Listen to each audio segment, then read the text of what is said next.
Hey, it's Vanessa, the Crafty Gemini, here with an easy and healthy recipe. In this video, my kids and I are teaching you how to make fruit leather.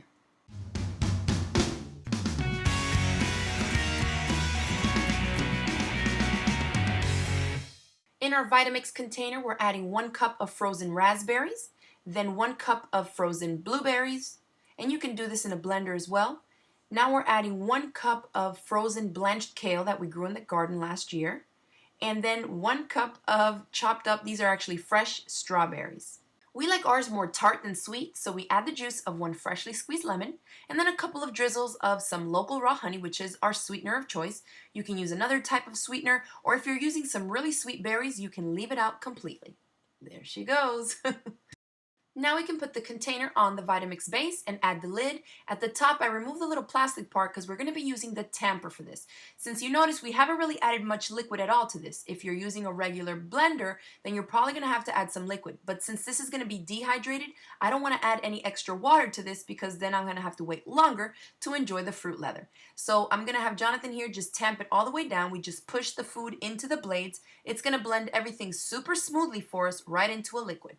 Now I line one of the trays with one of the Paraflex sheets that came with my Excalibur dehydrator, and I have 4 of these. They're basically like a little non-stick sheet that will make the fruit leather peel right off of it. So I just pour maybe about ½ a cup of the mixture in here, and I'm just going to shake it, just jiggle it back and forth until it spreads out. What you want to make sure to have is an even distribution of the puree, right? And so that you're going to get a nice thin sheet, but it's not like blotchy. So try and get it as even as possible. This batch gives me about 3 trays and then just a smaller little bit on 1 more tray. I put the front lid on it, set it to 135 degrees, and let it go somewhere between 5 to 7 hours. This one here, my kids are impatient, so you can see it's still a little wet in some spots, and this was only in there for about 2 hours, but they don't care. They love it anyways. It tastes delicious, and it's super healthy for you. Now this sheet, I let it go about 5½ hours. You see it peels right off. It's completely dry. This is a great recipe to try. It's sneaky, but it's tasty. It's healthy for both you and your kids. You can't see or taste the kale, and you made it yourself so you know exactly what went into it.